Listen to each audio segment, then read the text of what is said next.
Hey guys, it's Claude, and if you missed yesterday's video with Steven here, this deck is actually really good. Had my second ever Maverick, the Mighty Javelin here, very nice. And the deck is just really fast. I've been playing it quite a bit ever since yesterday, and it's really strong. I'm hoping that this box continues that trend of being super strong. I wouldn't mind seeing some more of, I don't know, these three houses again. How amazing are those? And now that I said that, this is going to be Mars, Sanctum, and let's see, Untamed. That's my guess. Oh, really close. Logos, Sanctum, and Untamed. Vaulting Hoss, Segi's Gatekeeper. Okay, well, I'm going to guess there has to be a Gatekeeper in here, right? You don't just put the word Gatekeeper without having like a Vault Keeper or something in here.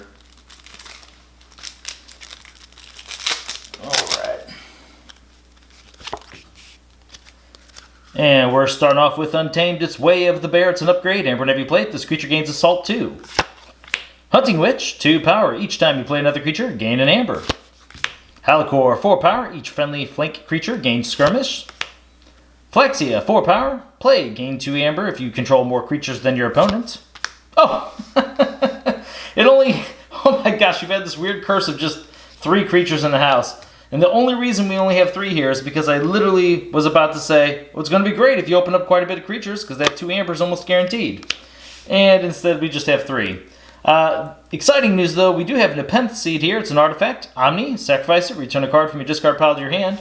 And we do have Logos in this deck, so this will be interesting to see what happens. Vigor, 1 Amber in every plate. Heal up to 3 damage from the creature. If you heal 3 damage, you gain an Amber. 2 of those. Save the pack. Destroy each damaged creature, gain 1 chain. Regrowth. 1 Amber in every plate. Return a creature from your discard pile to your hand. Oh no, 2 of those. I mean, it's a good card, but it's usually way better if you have a lot more untamed creatures you want to constantly return back. Nature's Call. Oh gosh. Amber in every plate. Return up to 3 creatures to their owner's hand. Well, I guess we're going to be using that on our opponent's creatures. Key Charge. Lose 1 Amber. If you do, you may forge a key at current cost. Now we're on to Sanctum. Shoulder Armor, upgrade, Amber in every plate. While this creature is on the flank, it gets +2 armor, +2 power. Very nice. And there you go, exactly what I said. Vault Keeper, 4 power, 1 armor. Your Amber cannot be stolen. Staunch Knight, 4 power, 2 armor. He gets +2 power while he's on the flank. 2 of him, very nice. Sequeeze, 4 power, 2 armor. Reap, capture an Amber. Protectrix, 5 power, Reap. You may fully heal a creature. If you do, that creature cannot be dealt damage for the remainder of the turn. Commander Remiel, 3 power, Reap. Use a friendly non-sanctum creature. Bulwark, 4 power, 2 armor. Each of Bulwark's neighbors get +2 armor, like in this. Ooh, wait a minute, and a Round Table. We're going to have to go back through that. So Round Table is an artifact, Amber in every plate. Each friendly night creature gets +1 power and gains Taunt. That is awesome, because now that means we have a bunch of taunts in our deck. The plus power is always helpful. Very nice card to see. Inspiration. Ready to use a friendly creature. Blinding Light. Amber in every plate. Choose a house. Stun each creature of that house. 2 of those. Very nice. Really like that Sanctum. Now we're on to Logos. I guess we're hoping for a library access for the Nepenthe Seed, right? 6 power. Titan Mechanic. While he's on the flank, each key costs 1 less Amber. 2 of those. Psychic Bug. Amber in every plate. Play Reap. Look at your opponent's hand. Quixo the Adventurer, 3 power, Skirmish, fight, draw a card. Doc Bookton, 5 power, Reap, draw a card. 2 Doc Booktons. Dexter, 3 power, play, capture 1 Amber. When he's destroyed, return him to the top of your deck. Batdrone, 2 power, Skirmish, fight, steal an Amber. Library of Babel, as an action, you draw a card, it's an artifact. Oh, we have the library access, very nice. So we didn't open up any phase shifts, but we do at least have a way to draw a decent amount of cards, this with Nepenthe Seed. So, very cool. Dimension Door. For the remainder of the turn, any Amber you would gain from reaping is stolen from your opponent instead. Actually pretty good, because we had quite a bit of Logos creatures. And the last card of the deck, it's another Dimension Door. Okay, let's go back through this. Really like the Sanctum. I like that we at least have Nepenthe Seed with library access. We didn't have many ways to play multiple cards. I can't think of any, actually. Let's see.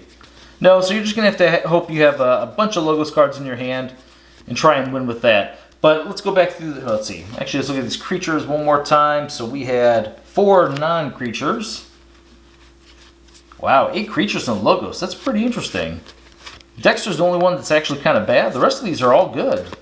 You can't complain about any of these. And 2/6 power creatures there in logos is very strong. As I said, and plus the Dimension Doors with that is just excellent. Blinding Lights, I love this card. Inspiration, it's going to actually be pretty good with Commander Remiel.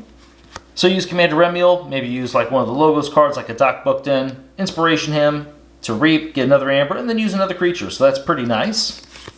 Now, the big question here is, with this round table, how many Knights do we have in this deck? Let's find out.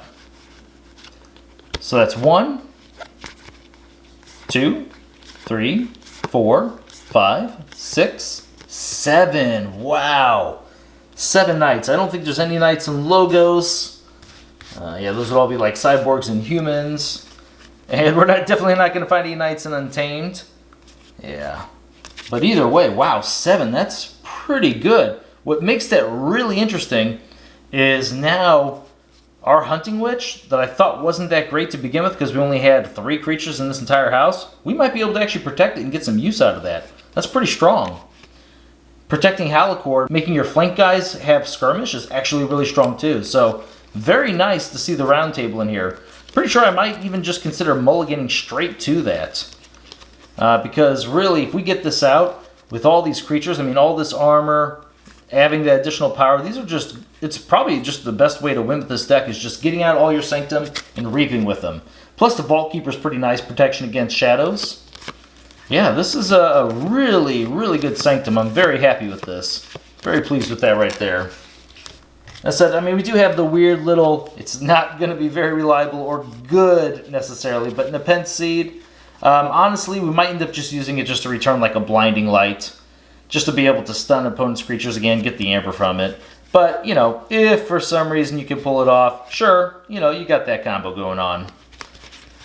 Yeah, this is a pretty interesting deck.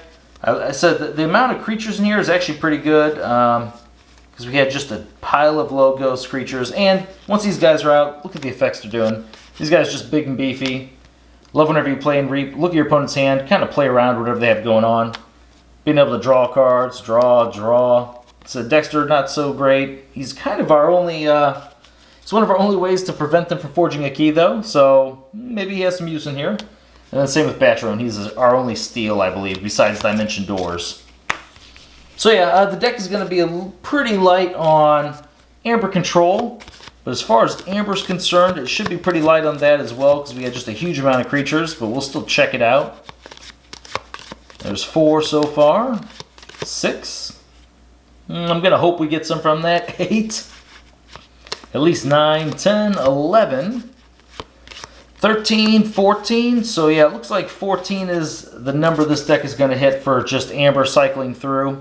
It's not that strong of a number, but as I said, the creatures in here, really good. I mean, just sometimes getting 3 or 4 Sanctum creatures out, your opponent's going to have a hell of a time trying to fight through those. So yeah, this is very nice, and the Commander Remiel takes it up a notch as well. So as far as rating for this deck, we're going to go ahead and just give it B. It's above average. I think it's going to have a pretty strong game as far as like, I mean, Amber Rush deck's going to give it a big amount of trouble unless they're really relying on shadows, and you can get huge use out of your Vault Keeper. Otherwise, just the deck's it's going to be really slow out of the gates, but you're going to really be able to push an advantage once you start reaping and controlling the board with your Sanctum creatures. Alright guys, I do want to thank you very much for watching my videos, and I will see you next time.